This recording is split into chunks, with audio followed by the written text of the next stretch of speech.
नमस्कार. Hello doctor या कार्यक्रमात मी डॉक्टर महेश चिटणीस सर्व श्रेयांचं मनपूर्वक स्वागत करतोय. आपल्या आजच्या कार्यक्रमाचा विषय आहे तो आहे मुलांचे आजार म्हणजेच खास करून बालरोगांवरती असणारी प्रभावी विश्वामृत चिकित्सा. आणि विषयी चर्चा करण्यासाठी साक्षात धन्वंतरी समान असणारे वैद्यराज समीर गोविंद जमदग्नी आपल्या आजच्या कार्यक्रमात सहभागी झालेले आहेत. तर मी आपली सर्वप्रथम ओळख करून देतोय वैद्यराज समीर गोविंद जमदग्नी यांची. नमस्कार सर. नमस्कार. वैद्यराजांचे व्यक्तिमत्व आता महाराष्ट्राला सुपरिचित असे, पण सगळ्यात महत्वाचं म्हणजे की आयुर्वेदाच्या प्रचार आणि प्रसाराचा ध्यास घेतलेले वैद्यराज समीर गोविंद जमदग्नी गेल्या 30 वर्षांहून अधिक काळ आयुर्वेदाच्या सिद्धांतांवरती आधारित असणाऱ्या विश्वामृत चिकित्सा विश्वामृत चिकित्सालयामध्ये देत आहेत. पुणे आणि मुंबई या ठिकाणी खास करून विश्वामृत चिकित्सालय कार्यरत आहे. सगळ्यात महत्वाचं म्हणजे विश्वामृत चिकित्सालयामध्ये खास करून आयुर्वेदाच्या विद्यार्थ्यांना प्रशिक्षण दिलं जातं मोफत, आणि आजपर्यंत 25,000हून अधिक विद्यार्थ्यांना या ठिकाणी प्रशिक्षण देण्यात आलेलं आहे. मी मगाशी सांगितल्याप्रमाणे विश्वामृत चिकित्सालयामध्ये सर्व प्रकारच्या आजारांसाठी प्रभावी उपचार उपलब्ध आहेत. खास करून दीर्घकालीन आजारांसाठी ज्याच्यामध्ये डायबिटीस म्हणजेच मधुमेह, हृदरोग म्हणजेच हार्ट अटॅक डिसीज किंवा ब्लड प्रेशर सारखे आजार आहेतच, पण ह्याच्या व्यतिरिक्त संधिवात, गुडघेदुखी, मणक्यांचे आजार, पोट विकार, श्वसनाचे आजार, त्वचा विकार ह्यासाठी सुद्धा उपचार आहेत. पण आजच्या कार्यक्रमाचा जो आपला विषय आहे खास करून बालरोग किंवा मुलांच्या वाढीचा विचार आयुर्वेदाने काय केलेले आहे ह्याविषयी आपल्याला खास करून मार्गदर्शन करणार आहेत वैद्यराज आजच्या कार्यक्रमामध्ये. वैद्यराज, पुन्हा एकदा स्वागत कार्यक्रमात आपलं. आयुर्वेदाने बालरोग हा एक वेगळा विषय सगळ्यात पहिल्यांदा मला वाटतं चिकित्सेच्या अनुषंगाने बघायचं झालं तर आणलेला आहे, आणि ज्याच्यामध्ये मुलांच्या शारीरिक मानसिक वाढीसाठी तर उपाय आहेतच, खास करून आजारांवरती चिकित्सा आहे. पण आयुर्वेदाच्या विचारसरणीनुसार मुलाची म्हणजे बीजसंस्कार आणि गर्भसंस्कारापासून मुलांवरती उपचार हे सुरू होतात. काय संकल्पना आयुर्वेदाची एकंदरीत मुलांच्या आजारांविषयी आम्हाला सांगा. बरोबर आहे. आयुर्वेदाची जी 8 अंग सांगितलेली आहेत, काय, बाल, ग्रहोर्ध्वांग, शल्यधनुष्ठान, द्रावष्टान म्हणून, त्यामध्ये बाल असा एक वेगळा विशिष्ट विचार जो आहे तो केलेला आहे. आणि कश्यप संहिता नावाचा एक ग्रंथ जो आहे असा जुना, की जो पीडियाट्रिक्ससाठी वाहून घेतलेला ग्रंथ आहे, कश्यप ऋषीने लिहिलेला. तर त्याच्यामध्ये सगळं वर्णन जे आहे ते मुलांच्या अनुरोधाने दिलेलं आहे. नो डाऊट की तो आयुर्वेदाचाच भाग आहे. औषधही तीच आहेत, पंचकर्मही तीच आहेत. त्यांच्या मात्रांचा वेगळा विचार करून आणि मुलांचा विचार करून ते दिलेला आहे. पण सगळ्यांनी एक लक्षात घ्यायला पाहिजे की आपलं मूल जन्माला येण्याच्या आधी आपण काहीतरी गोष्टी करायला पाहिजेत नवरा बायकोंनी. त्यामुळे नवदाम्पत्य जे असेल त्यांनी हा कार्यक्रम जे बघत असतील त्यांनी हे नक्की लक्षात घ्यायला पाहिजे की स्त्री बीज आणि पुरुष बीज ह्याच्यावरती संस्कार करणं म्हणजे बीजसंस्कार आहे. तर मग ह्याच्यात अनुवंशिकता घालवता येते, मुलाचा रंग बदलता येतो, त्याच्यानंतर त्याचं आयुष्यमान जे आहे ते चांगलं कसं राहील याचा विचार करता येतो, व्याधी प्रतिकारशक्ती वाढवता येते. ह्या सगळ्या गोष्टी ज्या आहेत त्या बीजसंस्कारांनी शक्य होतात. आणि ते झाल्यानंतर एकदा कन्सेप्शन स्त्रीला झालं की मग आईवरती किंवा त्या जी प्रेग्नंट वुमन आहे तिच्यावरती गर्भसंस्कार सांगितलेले आहेत. मग त्याच्यामध्ये मूल व्यवस्थित जन्माला येण्यासाठी, प्राकृत प्रसव होण्यासाठी, अंगारचं दूध वाढण्यासाठी, गर्भाशयाचं आकुंचन व्यवस्थित होऊन सुतिका विकार त्या स्त्रीला होऊ नयेत म्हणून अशा सगळ्या पद्धतीचा साकल्याने विचार हा आयुर्वेदाने केलेला आहे. तर बीजसंस्कार आणि गर्भसंस्कार ही मुलांच्या विकासातली पहिली पायरी आहे, आणि ती ऍटलिस्ट नवदाम्पत्यांनी तरी लक्षात घ्यायला पाहिजे. म्हणजे की बीजापासून सुरुवात केलेली आहे, आणि आज बरेच नवदाम्पत्य आपला आजचा कार्यक्रम बघत असतील खास करून. त्यामुळे इथून आपल्याला सुरुवात करायची, कारण पुढची पिढी जी घडणार आहे ह्या मुलांच्या माध्यमातून घडणार आहे, आणि त्यासाठी अतिशय महत्वाचं आहे. थोडंसं बालरोगाकडे वळत असताना सर्वसाधारणपणे आपण बघतो की आजच्या परिस्थितीमध्ये मुलांना अगदी जन्माला आल्यापासून वेगवेगळ्या प्रकारचे व्हॅक्सिन्स असतात, कधी कधी त्याचे दुष्परिणामही दिसतात. रोगप्रतिकारक क्षमता वाढवण्यासाठी हा विचार केला जातो, पण आजचे आपण जेवढ्या प्रकारचे व्हॅक्सिन उत्पन्न करतोय त्याच्यात दुपटीने जास्त विकारही निर्माण झालेले दिसत आहेत. व्हायरल इन्फेक्शन्स आहेत वेगवेगळ्या प्रकारची, आणि आयुर्वेदाने असा विचार केलेला आहे की अंतर्भूत जी रोगप्रतिकारक क्षमता आणि मुलांच्या शारीरिक आणि मानसिक वाढीचा विचार केलेला आहे. काय विचार आहे सर हा? कसं आहे, पहिल्यांदा याच्यासाठी एक गोष्ट लक्षात घ्यायला पाहिजे की बाल कुणाला म्हणायचं हे लक्षात घेणं गरजेचं आहे. तर बाल म्हणजे कुकुल बाळ आईच्या मांडीमध्ये बसलेलं आहे, अंगारती पितंय, अशी एखादी जर डोक्यात कल्पना असेल तर ती लोकांनी काढून टाकायला पाहिजे. 16 वर्षापर्यंत जे मूल आहे त्याला बाल असं म्हटलेलं आहे, आणि आपल्या बऱ्याच पुराण ग्रंथांच्या मध्ये 16 वर्षाच्या मुलाला बघून आईला पाना फुटला अशी वर्णनं सुद्धा आहेत. तर 16 वर्षापर्यंत त्याला बाल म्हटलं पाहिजे. ज्याला आता आपण टीन एज म्हणतोय त्याच्या आधीची जी मुलं आहेत ती सगळी बालमध्ये येतात. हे जर लक्षात घेतलं तर व्याधी क्षमत्व आणि शरीराची वाढ, मनाची वाढ, बुद्धीचा विकास आणि संस्कार या सगळ्या गोष्टी आपण 16 वर्षापर्यंत करू शकत असतो. तर व्याधी क्षमता वाढण्यासाठी आयुर्वेदाने जे वेगवेगळे संस्कार सांगितलेले आहेत 16 पद्धतीचे, त्याच्यामध्ये कर्णवेधन संस्कार म्हणून एक सांगितलेला आहे. तर आपल्या कानाचा आजार हा उलट्या गर्भासारखा आहे, आणि डोकं जे आहे ते आपल्या शरीराचं मूळ आहे, ऊर्ध्वमूलम अधःकायम या न्यायाने. आणि ह्या पद्धतीने जर विचार केला तर कानाची पाळी जी आहे तिथं जर कर्णवेधन केलं गेलं आणि त्यातनं सूर्यप्रकाश गेला किंवा पाणी जर गेलं तर अनेक पद्धतीचे आजार उत्पन्न होत नाहीत असं म्हटलं जातं. आणि हे अक्षरशः खरं आहे. 70 ते 80 आजारापासून आपल्याला व्याधी प्रतिकारशक्ती ही त्यातनं मिळू शकते. तर कर्णवेधन करणं हा पहिला भाग झाला.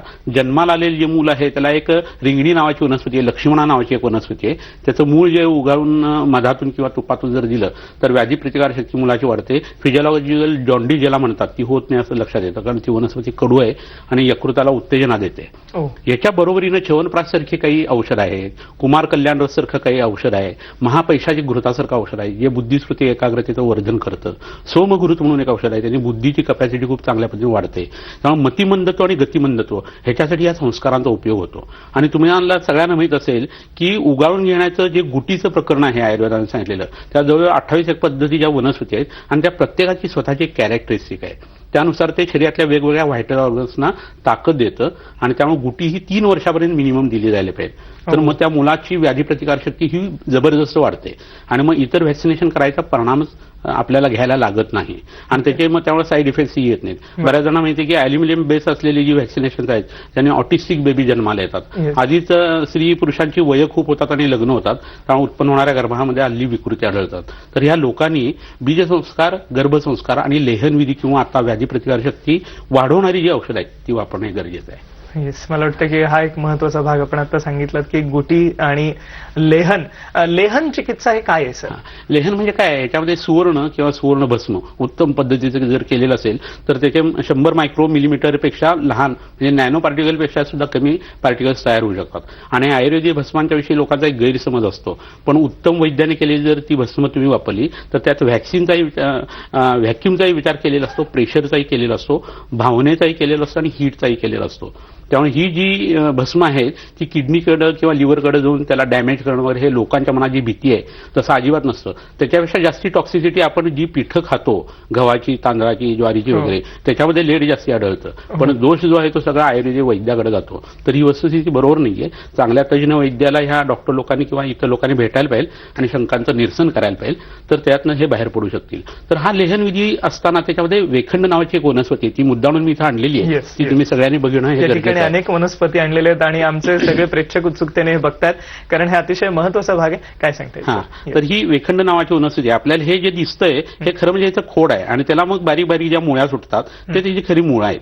तर ही वेखंड नावाची जी वनस्पती ही उगाळून मधामध्ये सुवर्ण भस्माचे जर दिली गेली आणि गाईच्या तुपावरती दिली गेली तर हिने बुद्धिस्मृती एकाग्रतेचं वर्धन होतं. निरनिराळ्या आजारांच्या प्रतीची जी व्याधी प्रतिकारशक्ती ती वाढते आणि उत्तम पद्धतीने शरीराची वाढ सुद्धा जोमाने व्हायला लागते. तर लेहनविधीमध्ये ही महत्वाची वनस्पती आहे वचा किंवा वेखंड.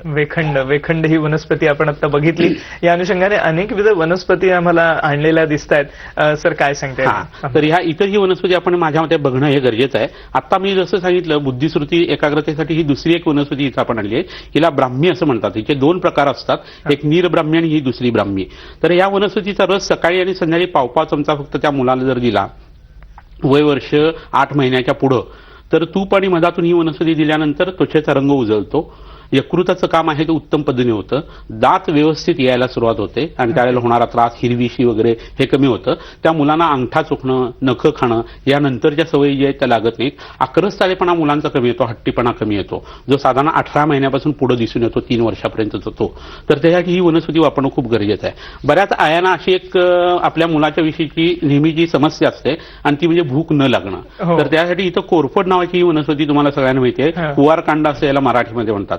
तर या कोरफडीचं मूळ जे आहे ते मधामध्ये उगाळून जर रोज सकाळी संध्याकाळी 6-7 थेंब जरी दिलं तर यकृताला खूप चांगल्या पद्धतीची उत्तेजना मिळते आणि अत्यंत उत्कृष्ट पद्धतीची भूक मुलांना लागायला लागते. मुलांच्या बाबतीत एक लक्षात घेणं गरजेचं आहे की त्यांना खा किंवा पी असं मागं आईबाबांनी लागू नये आणि या वनस्पतीचा वापर करावा. म्हणजे त्यांची भूक नसणं, अन्न बघून तोंड वेडावणं ह्या सगळ्या गोष्टी कमी होतात आणि ते मूल जे आहे ते हेल्दी होतं. कारण अग्नी जो आहे तो जर चांगला असेल पोटातली भूक तर कोणताही आजार होत नाही. अग्नी मूलम बलम पूसाम असं जे म्हटलेलं आहे त्याच्यासाठी ही वनस्पती उत्कृष्ट काम करते.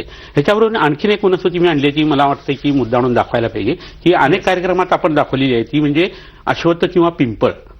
तर ह्या वनस्पतीमध्ये विष्णूचं वास्तव्य असं म्हटलं जातं, अग्नीचं वास्तव्य आहे असं म्हटलं जातं आणि बुद्धितत्व हे अग्नीचं आहे.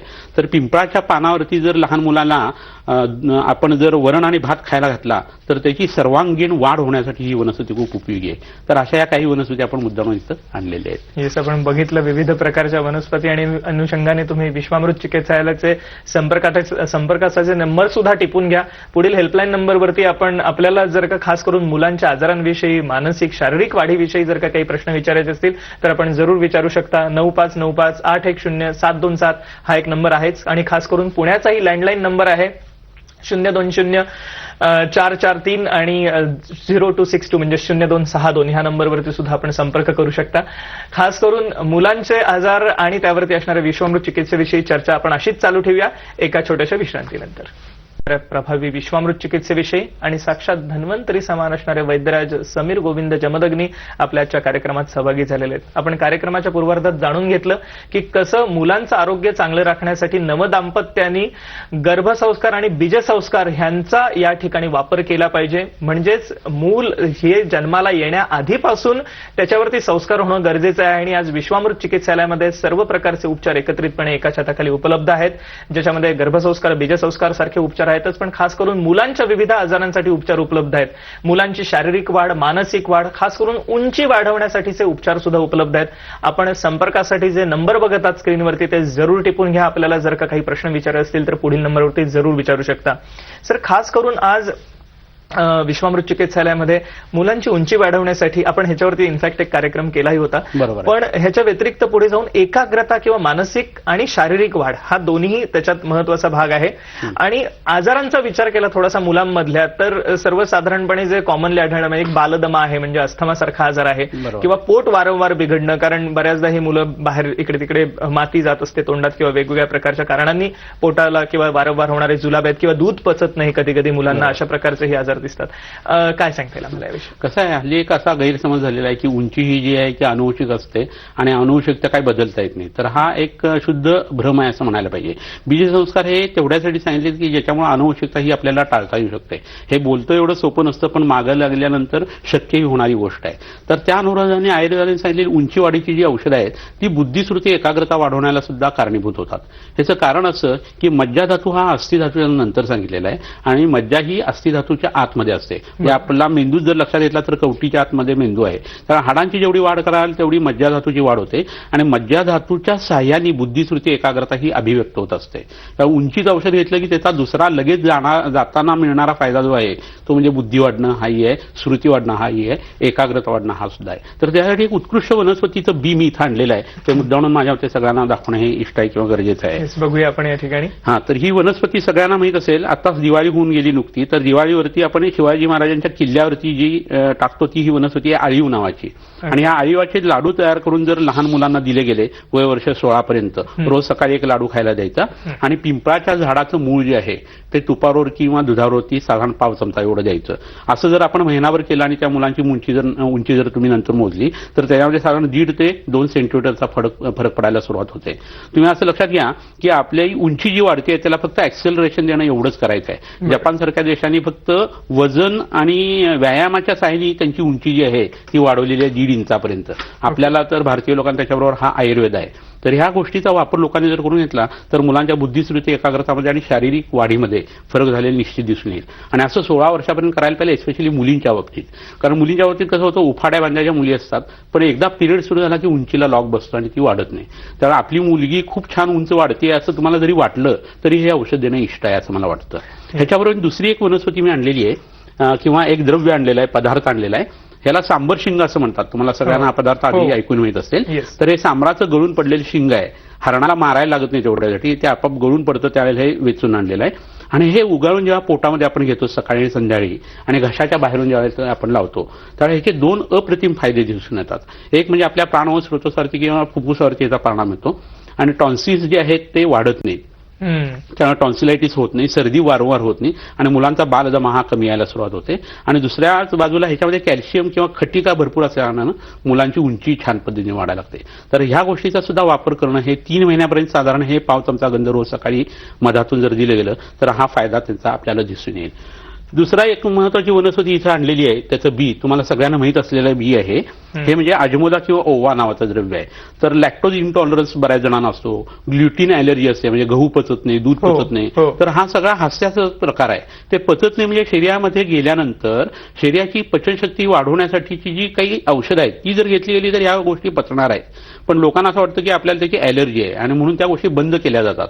असं म्हटलं जातं ॲलर्जीच्या बाबतीत की anything including the sun under the sun can cause allergy. म्हणजे हे खूपच भयानक झालं. असं नाही आहे, आपण त्या पदार्थाला पचवू शकतो अशी ताकद आपल्या अवयवांची वाढू शकते. आणि त्यासाठी अजमोदा किंवा ओवा जो आहे तो गव्हाच्या पोळीवर तरी घ्यावा किंवा पोटामध्ये रोज पाव चमचा एवढ्या प्रमाणात तो सेवन करायला पाहिजे. तर पोटाच्या संबंधाने लहान मुलांच्या अनेक आजार जे आहेत ते त्याच्यातनं बरे करता येऊ शकतात. माझ्या मते आणखीन एक वनस्पती बालदमा ह्या हिशोबाने बघणं गरजेचं आहे.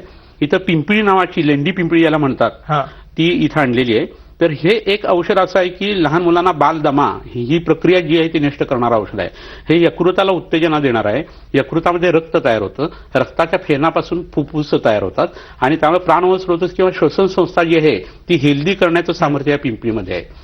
याचा दुसरा वापर असा आहे की पोटाच्या तक्रारी यांनी नष्ट होतात. हिरवीशी होणं, हाडांची वाढ न होणं किंवा पोटात गॅसेस धरणं, सतत वारंवारची सर्दी, ह्याच्यासाठी ही पिंपळी जी आहे ती रोज सकाळी एक पिंपळी जी आहे ती दुधामध्ये घालायची, दूध उकळायचं आणि नंतर खडी साखर घालून ते दूध जे आहे ते मुलाला प्यायला द्यायचं. तर हा साधा प्रयोग आहे, ह्याला पिप्पली क्षीरपाक असं म्हणतात. तर यांनी ह्या सगळ्या गोष्टी आता मी ज्या सांगितल्या त्या मिळतात आणि पोटाच्या तक्रारी कमी येतात. थंडीच्या दिवसात हे जर औषध वापरलं गेलं तर शरीराची जोमानी वाढ व्हायला लागते आणि मुलांच्या रंगामध्ये सुद्धा सुधारणा होऊ. येस, आपण याविषयी चर्चा अशीच चालू ठेवणार आहोत एका छोट्याशा विश्रांतीनंतर. नमस्कार, हॅलो डॉक्टर या कार्यक्रमात पुन्हा एकदा सुप्रेक्षांचं स्वागत. आपल्या ठिकाणी चर्चा सुरू आहे ती मुलांचे आजार आणि त्यावरती असणाऱ्या विश्वामृत चिकित्सेविषयी. आणि मुलांच्या आजारांबरोबरच आपण आज बीजसंस्कार, गर्भसंस्कार ह्याचीही चर्चा केली वैद्यराज समीर गोविंद जमदग्नी यांच्याबरोबर. कार्यक्रमाच्या पूर्वार्धात आपण जाणून घेतलं की कशा रीतीने मुलांच्या विविध प्रकारच्या ज्या शारीरिक किंवा मानसिक वाढीविषयीच्या असणाऱ्या ज्या काही तक्रारी आहेत त्यांचं निवारण हे विश्वामृत चिकित्सेद्वारे आपण करू शकतो. आपण जे संपर्कासाठी बघत आहात नंबर स्क्रीनवरती ते जरूर टिपून घ्या. विश्वामृत चिकित्सालयाचे हेल्पलाईन नंबर्स आहेत ज्याच्यावरती मुलांच्या खास करून आजारांसाठी आपण जरूर फोन करू शकता.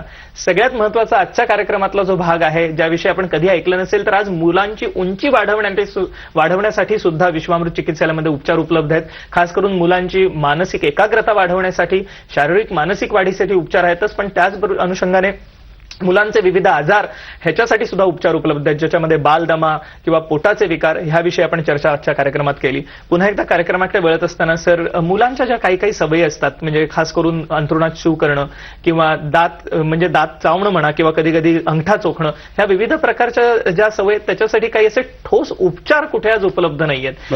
काय सांगता येईल सर याविषयी? कसं होतं, लहान मूल ज्या वेळेला आईच्या अंगावर ती पित असतं तेव्हा एका स्तनाला 5 मिनिटं आणि दुसऱ्या स्तनाला 5 मिनिटं असं प्यायला पाहिजे त्यांनी. त्याच्यापेक्षा जास्ती आई जेव्हा पाजत राहते ना त्याला दूध येत नाही आणि नुसतंच ते स्तन चोखत राहतं आणि त्याला ती चोखण्याची सवय लागते. तर आई वडिलांनी ह्या गोष्टीकडे पहिल्यांदा लक्ष द्यायला पाहिजे. आणि हे एकदा झाल्यानंतर दुसरी एक गोष्ट जी आहे ती अशी आहे की त्या मुलांना जर प्रोटीन्स कमी पडत असतील तर अंगठा चोखणं किंवा नखं खाणं असं ती मुलं करत असतात. तर अशा वेळेला एक वनस्पती मी इथं आणलेली आहे, तुम्हाला सगळ्यांना माहित असलेले हे काळे उडीद आहे. या काळ्या उडदाचं सूप तयार करून त्याला धनेजिरे तुपाची फोडणी करून जर दिली गेली तरी अंगठा चोखण्याची सवय ही कमी होऊ शकते. मगाशी वेखंड नावाची जी वनस्पती आणली आहे त्याचं लेहनविधी किंवा गुटी देणं हा भाग जरी केला किंवा ब्राह्मी वनस्पतीचा जर रस वापरला गेला तरी सुद्धा त्यांची ही सवय जी आहे ती कमी होऊ शकते. ह्याच्या बरोबरीनं मुलांच्या ते लहान जरी मूल असलं तरी आपण टीव्ही बघत बसलोय, गप्पा मारत बसलोय, असं झालं की त्याला एक भावनाची राहते अनसिक्युअर फिलिंगची. आणि त्यामुळे छोटं जरी मूल असलं तरी त्याला अंजारणं, गोंजारणं, कुरवाळणं, त्याच्याशी बोलणं असं जर करत राहिलं तर त्याला आपल्याजवळ कोणतरी आहे ही भावना राहते आणि ह्या सवयी लागत नाहीत. आता दुसरा भाग जो आहे तो अंथरुणात शू करण्याचा, हा जवळजवळ 17-18 वर्षापर्यंत सुद्धा प्रकार काही वेळेला राहतो. तर पाठीच्या मणक्याची म्हणजे स्पायना बायफिडा सारखी एखादी तक्रार जर नसेल तर बाकी सगळ्यासाठी दशमूळ काढ्याचा बस्ती नावाचा एक एनिमाचा प्रकार असतो, त्यांनी ही सवय पटकन जाते. त्याच्याबरोबरीनं ब्लॅडरचा टोन वाढण्यासाठी काही आयुर्वेदामध्ये औषधं असतात. अग्नितुंडी वटी म्हणून एक आहे, विषतिंदूक वटी म्हणून आहे, ती वैद्याच्या सल्ल्याने घेतली तर मुलांचं हे अंथरुणात करणं कमी येतं. ह्याच्या बरोबरीनं ओटीपोटाला आणि माकड हाडाला सॅक्रल रिजनला जर मोहरीचं तेल हळूवारपणे रोजच्या रोज सोडलं आणि त्या मुलाला जर करदोटा घातला, करदोटा घालण्याची पद्धती तेवढ्या हो. वेगळीच असते आणि त्याला जर मागं सुपारी किंवा दगड फडक्यातनं बांधून ठेवला तर ते पिंच होत राहतं आणि लघवीची भावना जी आहे ती मागून पुढं सॅक्रल रिजन पासून पुढे येत असते, की सतत तो अवयव जागृत राहतो झोपेल असला तरी. आणि बऱ्याच मुलांना, लहान मुलांना असं स्वप्न पडतं की आपण अंथरुणात शू करायच्या ऐवजी बाथरूममध्ये जाऊन शू करतोय हो. आणि ती शू केली जाते. तर ह्यांना चांगली झोप लागण्यासाठी आणि कृमी पतनासाठी औषधं द्यायला लागतात. कृमी एकदा पोटातले कमी झाले की हा त्रास कमी होऊ शकतो. काही मुलं असतात ती दुपटं चोखतात, त्यांना अंगठ्या चोखण्याची जी ट्रीटमेंट आहे तशाच पद्धतीची ट्रीटमेंट करायला लागते. काही मुलं दात खातात झोपेमध्ये, तर हे कृमींच्यामुळे शक्यतो घडत असतं. तर अशा मुलांना वेखंडाची जी मुळी आहे त्याचा एक तुकडा आणि वेलदोडा आपल्याला माहिती आहे सगळ्यांना, तो एक असं घेऊन दुधामध्ये शिजून ते दूध जे आहे ते खडीसाखर घालून रोज प्यायला द्यावं. हे साधारण 63 दिवस दिलं म्हणजे 21 दिवसाची 3 मंडलं तर त्यांची ही सवय जी आहे ती उत्तम पद्धतीने कमी होऊ शकते. सर अजून इथे काही एक दोन वनस्पती मला दिसत आहेत, बरोबर. ह्या काय आहेत, ह्या हां. कशासाठी हां, आहेत? तर इथे एक अश्वगंधा किंवा ढोरगुंज नावाची वनस्पती आहे. खरं अश्वगंधा आणि ढोरगुंज ही बॉटनिकल पद्धतीने जर विचार करायला गेला तर ती खूप वेगळी वनस्पती आहे. हां. परंतु ही ढोरगुंज जी आहे ती बरेच जण विषारी समजतात, पण वस्तुस्थिती अशी नाहीये. याचं मूळ जे आहे ते अश्वगंधाच्या ऐवजी बरेच जुने वैद्य वापरायचे, पण अश्वगंधा चूर्ण चांगल्या कंपनीचं तुम्हाला दुकानात विकत मिळतं, ते आणावं आणि ते सकाळी संध्याकाळी पाव चमचा जर घेतलं गेलं तर जे किरकिरं मूल आहे, ज्याच्या डोळ्यामध्ये चिपडं येतात, तोंडातून लाळ गळते, जे सतत आईच्या मागं म्हणजे आईचा पदर असतं अक्षरशः ते मूल, तर अशा मुलांना ही अश्वगंधा चूर्ण जे आहे ते आणि पिंपळी शिरपाक हा जर दिला गेला तर मूल अंगाने चांगल्या पद्धतीने भरायला लागतं. दुसरी एक वनस्पती इथे मी आणलेली आहे, ही बघणं खूप गरजेचं आहे, कारण लहान मुलांसाठी ही वनस्पती अतिशय उत्कृष्ट आहे. तर इथे या 2 शेंगा दिसतात त्याच्या. ह्या वनस्पतीला कुटज असं म्हणतात किंवा कुडा, म्हणजे टेकाडावरती येणारी अशी ही वनस्पती आहे. पान तोडल्यानंतर ह्याच्यातनं चीक येत असतो आणि आता ह्या दिवसामध्ये हिला शेंगा धरलेल्या असतात, तुम्ही हे पाहताय. तर या कुड्याचं जे पाळ आहे म्हणजे मुळावरची साल ही जर उगाळून पोटामध्ये दिली गेली तर पोट जे आहे ते फुगणं, गॅसेस होणं, हिरवी शिला होणं किंवा भूक न लागणं, जिभेमध्ये तोंडामध्ये साका येणं, तोंडाचा वास येणं, या सगळ्यासाठी ही वनस्पती उत्तम काम करते.